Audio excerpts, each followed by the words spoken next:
Alright, hey guys, Pax, welcome back to another Pokemon Pocket video, and as the title states, yes, the new booster pack has been revealed for Pokemon Pocket. So yeah, we're gonna watch the trailer right now, and then afterwards, we're gonna look at all the new Pokemon cards that were revealed, and yeah, as you can see, it's very much Eevee themed. It's bringing back the whole Eevee meta. Very interesting, but yeah, without further ado, let's get right into this.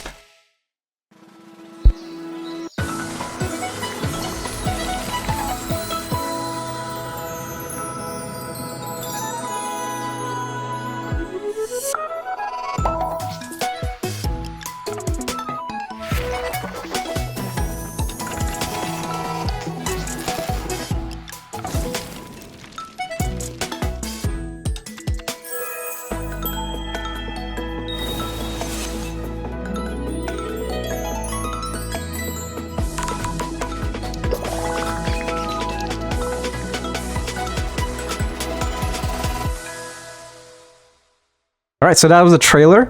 Yeah, as you can see, a lot of this, pretty much just Eevee theme. We're going from the Ultra Beast meta onto the Eevee meta, as you can see. But yeah, I'm going to be using this website, Pokemon Zone. It's going to be in the description. Yeah, really like this website. They really help out a lot. Hands down, one of the best websites when it comes to Pokemon Pocket related content. But yeah, these are all the new cards that were revealed. We're pretty much going to be going down the row. And yeah, there's a lot of good cards. As you can see, a lot of evolutions. This is really the month for evolutions.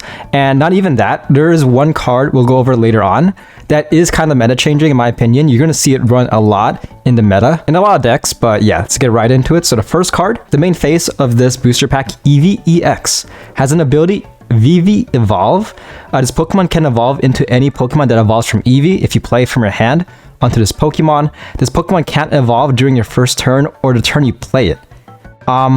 So yeah, it's pretty much a non-EX Eevee. Just treat this guy, the wording's kind of confusing, but yeah, from what I've gathered, yeah, how I interpret this is that this is pretty much treated as a non-EX. Because keep in mind, you can't evolve an EX into a stage 1. So like, let's say like an EX like Pikachu EX.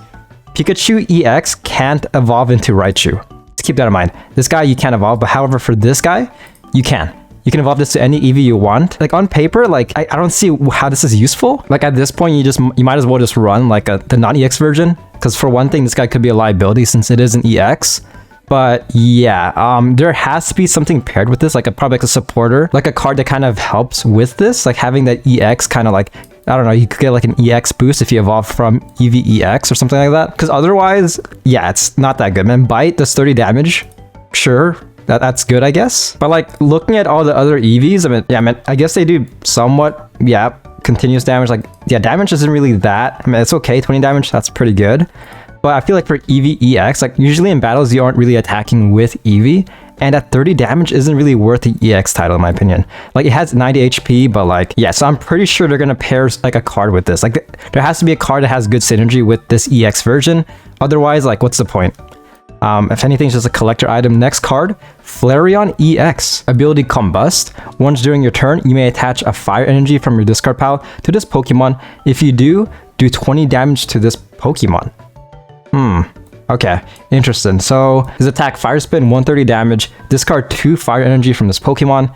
Interesting. So his ability feels very much like it's kind of built for like mid to late game, because you need to have fire energy already discarded. So very interesting. Yeah, 130 damage, pretty good. 150 HP as well. This guy reminds me a lot about reminds me a lot of Arcanine. Yeah, very similar. This guy discards 2 energy, whereas Arcanine gets 20 damage recall. Does a little bit less damage. But okay, yeah, on the bright side, this is an Eevee, and yeah, I mean, there's a lot of Eevee support cards that are coming out in this booster pack, just for Eevee and evolutions overall. But yeah, very interesting. Yeah, we should see how this guy performs in the meta. I'll be honest, this might be my favorite evolution right here. Sylveon EX. Okay. Ability, Happy Ribbon. Once during your turn, when you play this Pokemon from your hand to evolve one of your Pokemon, you may draw 2 cards. So once you evolve, you get basically a free Professor's Research. Fairy Wind does 70 damage. 2 energy? Okay, this is not that bad. Kind of reminds me of Miss Magius right here. Miss Magius. 140 HP, 70 damage as well. Confuses your opponent. However, for this person, this Eevee right here, his attack doesn't really have any effects. If anything, this ability is pretty good. Like when it comes to drawing cards, I feel like this is a rather fun ability. So yeah, not the worst. I mean, 140 HP, kind of an awkward HP level, but again, stage 1 kind of makes sense. So yeah, not bad, not bad. I feel like this card, just for my intuition, I feel like it will have pretty good synergy with Psychic overall. But yeah, again, hands down, one of my favorite evolutions, and not bad, not bad. Next one, LEAFEON. Okay, non-EX LEAFEON. Leaf Blast, 10 damage plus 20 damage for each grass energy attached to this Pokemon. Okay, interesting. So this guy scales with damage. That's very interesting. Okay, yeah, a bit kind of frail. That's the only issue. I feel like this was, if LEAFEON was a lot tankier, it would be a lot better, but kind of frail. It could be one-shotted potentially. But then again, this is a grass type card, of course. So grass type has a lot of heals. That's pretty good. So yeah, this is pretty nice. So base damage with only 1 energy, you're doing 30. 2 energies, you are doing 50. And then 3 energies, you're doing 70. So this guy could be a nightmare if you don't kill it. Like if you have this guy get like 10 energy, yeah, this guy's gonna be a menace. But again, kind of frail. It's a grass type, so yeah, we shall see how this performs. Also, yeah, fire type weakness, very scary. We'll see how prominent fire types will be in this meta. But okay, yeah. Next card, Vaporeon. Okay, everyone's favorite evolution right here. Okay, yeah. So Hyper Whirlpool, 70 damage. Flip a coin until you get tails. For each heads, discard a random energy from your opponent's active Pokemon. Okay, this is actually, wow. Okay, this is very interesting. I feel like this card might bring, depending on how the meta is built, yeah, this card could bring back the water meta, because like if you think about it, in the meta currently, water type doesn't really have any prominence. It kind of got phased out from kind of a focus to like fighting, like Rampardos, fire, and grass. But this could bring it back, because yeah, Vaporeon, I can very much see like a Manaphy, Vaporeon, and Palkia deck, like the origin form Palkia. Bringing that back, I might make a deck showcase on that, because yeah, this will be a bit of RNG, but then again, in my opinion, water is built on RNG. Like you could win turn 1 with Misty, like Articuno Misty combo. Yeah, you can just easily sweep with water. And yeah, these coin flips, yeah, dude, discarding random energy, that could definitely win you the game. And damage-wise, not the worst, 70 damage. And as a non-EX, 120 HP isn't really that bad. You do also have Irida to support you. That's some nice little heal. So yeah, this will be very interesting. Very interesting to see this. It's gonna be very scary to use, because yeah, this guy has potential to just mess you up. Like imagine your opponent gets like 5-7 heads in a row. Like I've done that before, and yeah, it's pretty satisfying, but I feel bad for my opponent because there's really no countering this good RNG. But yeah, next card, Glaceon. Okay, 2 water energy. This attack does 50 damage to one of your opponent's Pokemon. So pretty good ship damage. You can target the bench. So yeah, 100 HP. You can get this guy out relatively fast, especially with Misty. Okay, yeah, excited to see this card in action. Pretty straightforward, but yeah, early game, this guy could be a menace. Yeah, just like imagine you go turn 1, your second turn you Misty, you get at least 1 heads, this guy can attack. And if you get this Pokemon out very early, like the earlier the better, like has very good potential to mess up your opponent. And yeah, I really do like this. So far, yeah, Eevee cards seem pretty good. Next card, Jolteon, Beginning Bolt, 40 base damage. If this Pokemon evolved during this turn, does 20 more damage. I kind of like this. Yeah, it's very interesting. It's kind of focusing on your first turn. It makes sense too, just having one, being only 1 lightning energy. Because if it was 2, yeah, that would be a lot more awkward to use. But having it only as 1, yeah. So again, very early game card. I do kind of like that, because I mean, lightning, when you think of Jolteon, you think of like, yeah, especially in the games, Jolteon's a rather fast Pokemon. So it kind of makes sense how this Pokemon is kind of built to be like very early in the game. Like his first turn is like the best turn for him. And then after that first turn, you kind of want to focus on building your other Pokemon. So yeah, I can very much see this card having good synergy with like other lightning cards like Pikachu EX from like Shining Revelry, as well as probably like Magneton as well. Yeah, I can very much see like a Jolteon, like Magneton and Pikachu deck. Yeah, so far pretty good evolution cards. The next one, this might be, okay, we got Umbreon as well, nice. So yeah, Espeon, Energy Crust requires 1 energy. This attack does 20 damage for each energy attached to all of your opponent's Pokemon. This, okay, that's very nice. So most of these Eevees, in my opinion, are very like kind of built to be like early game cards.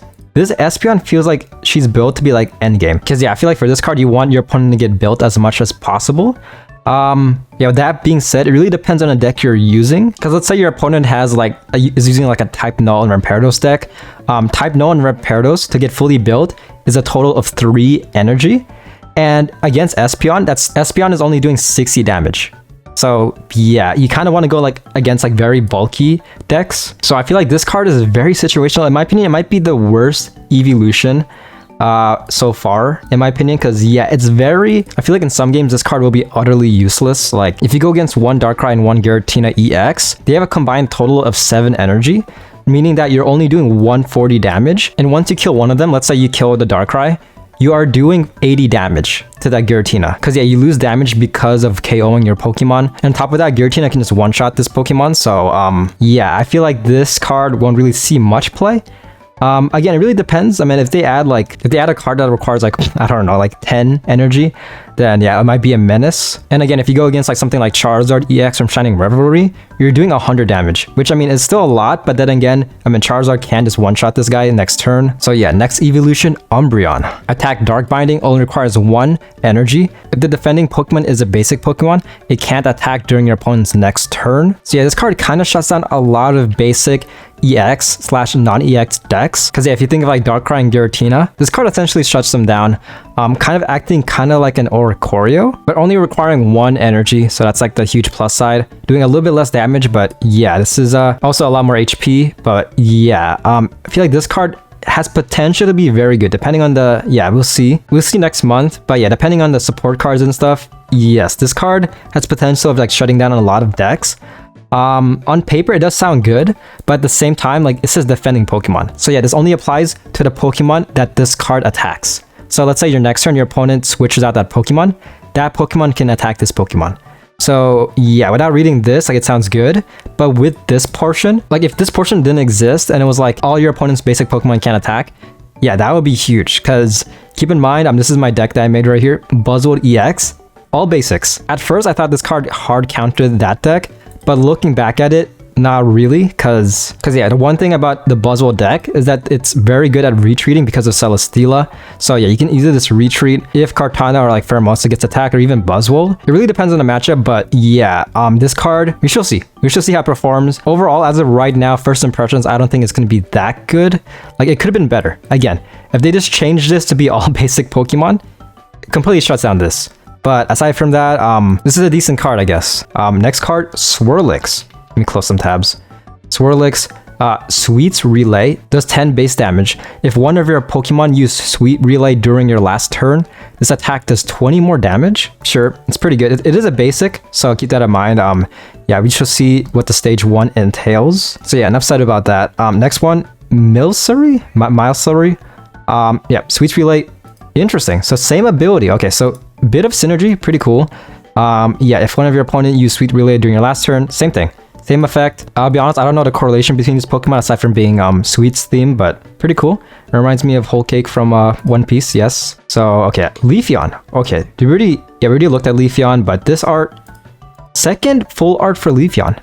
Nice. I guess we know what Dina's favorite evolution is, but that's pretty cool. Very much, I'll take it, I guess. Pretty nice. Alchemy? I get it. Get the reference. Sweets Overload. This attack does 40 damage for each time your Pokemon use Sweets Relay during this game. Interesting. Okay. So, let's see. Yeah, okay. This is pretty... I like this card. This is going to be very fun. I see what they're trying to do. I see what Dina is trying to cook with this card. No pun intended. Or yeah, I guess bake. The cream Pokemon, yeah. Yeah, this is... Yeah, so ideally, for most of the game, you want to play Milcery and Swirlix, and then towards the end game, evolve into Alchemy and just play from there. Like, yeah, keep in mind, yeah, if you attack in total with like Milcery and Swirlix at least 5 times, you're doing 200 damage. This guy's doing 200. So a Glass Cannon, 80 HP, but yeah, it could really mess up your opponent depending on depending on the game. This could win you the game. So yeah, I really like this. Very fun. I feel like this card in a sense has the same energy as the old Charizard EX, because yeah, the old Charizard EX, you want to get that Charizard EX built as fast as possible, ideally getting like 5 or 6 energy so that it can keep on attacking. Yeah, same thing with this guy. You want to kind of prioritize using Milcery and Swirlix a lot in the game, and then just, yeah, this guy just sweeps your opponent. So yeah, this is very nice. And overall, I like the gimmick. I very much like the gimmick, but I think there's... Let me see, is there one more? Yeah, keep in mind, yeah, Swirlix has an evolution form, Slurpuff. Yeah, so Slurpuff could very much be in the game. We don't see her right now, but yeah, once the booster pack comes out, I wouldn't be surprised if there's a Slurpuff, but I'm assuming Slurpuff will be very similar to Alchemy. Also, that name Slurpuff, like, Yeah, very interesting name. Yeah, these the Slur Pokemon. All right, here we go. So this card, it has potential to be a very meta supporter trainer card. Look at this Penny. So yeah, this card has potential to be very meta. The only downside is that it is a random supporter card. Keep that in mind. So imagine if you can just pick like whatever supporter card your opponent has. That would be huge. However, since it's random, I mean, it could either way. It probably will either help you out or mess up your opponent. But this is very interesting. I will see this in play. But like, what if you copy like a Cyrus, but your opponent's Pokemon are all at full health? I wonder, like, yeah, is it just not going to do anything? And on top of that, like Guzma. If your opponent has no Pokétools on his Pokemon, Penny copies Guzma, what does that do? Yeah, that's a potential downside, like if you copy something that's kind of useless. So with that being said, I feel like for Penny, you kind of want to run Penny towards like mid to late game. Like it could help you a lot if you like, let's say like early game, use Penny and then you copy something like Professor's Research that could very much help you out. Yeah, you can very much do that. But again, ultimately up to RNG, so I feel like the safest bet is probably use this towards like the mid to late game. Pretty cool card though. I feel like this card is essentially like the ultimate like wild card. Like yeah, Penny is basically the ultimate trump card because you don't know what she's gonna copy. Your opponent doesn't know what she's gonna copy, and yeah, that's gonna be very scary. A little bit of RNG, but again, Pokemon Pocket essentially built on RNG. So as a card, yeah, this is going to be a very fun card. We'll see how often this will be used, but I can very much see at least one copy of Penny being used in like tournaments and rank, just for the surprise factor, because yeah, this card could be your win condition potentially. And on top of that, it could help you out. Like let's say your Pokemon has like a Poison Barb or Rocky Helmet on their active Pokemon and you don't have Guzma. You use Penny, and if your opponent has Guzma, you can very much copy that and it will help you out a lot. So yeah, Penny has potential to use supporter cards that aren't in your deck. So that's pretty cool. All right, next card, we have an item right here, Eevee Bag. Very interesting. So for this card, you have two choices right here. So during this turn, attacks used by your Pokemon that evolve from Eevee do plus 10 damage to your opponent's active Pokemon, essentially kind of like a Giovanni. Second ability, heal 20 damage from each of your Pokemon that evolves from Eevee. So essentially kind of like a mini Irida, but only for evolutions. So yeah, pretty cool. Again, as an item card, this is pretty good, pretty decent. They didn't make it too overpowered, but yeah, overall, like, yeah, 10 damage could win you the game, as well as that 20 healing. Could also save your Pokemon, so yeah, pretty cool. Not bad. And the last card, Sylveon EX. Yeah, it's just a basic art right here. Not bad, but yeah, those are all the new cards that we know of so far. Again, this pack is coming out on the 26th. For some people, it's going to be in the 25th. If you live in the US like I do, it's going to be in the 25th for you. Either that or very early in the morning of the 26th. Those are all the new cards, and keep in mind, if new cards get leaked, I will cover it on this channel. So yeah, consider liking, subscribing. A lot of talking, but yeah, very excited. I am very excited, very much like this. I like how Dina, the creator of Pokemon Pocket, is kind of focusing on like kind of like archetypes right here. Like we had the Arceus archetype, Ultra Beast archetype, and then now right here we have the Eevee archetype. And yeah, let me know what you guys think in the comments below if you like this or don't like it. So far, yeah, pretty good, not bad. But yeah, let's end the video. Hope you guys like and subscribe, and I'll see you guys on my next video. Peace.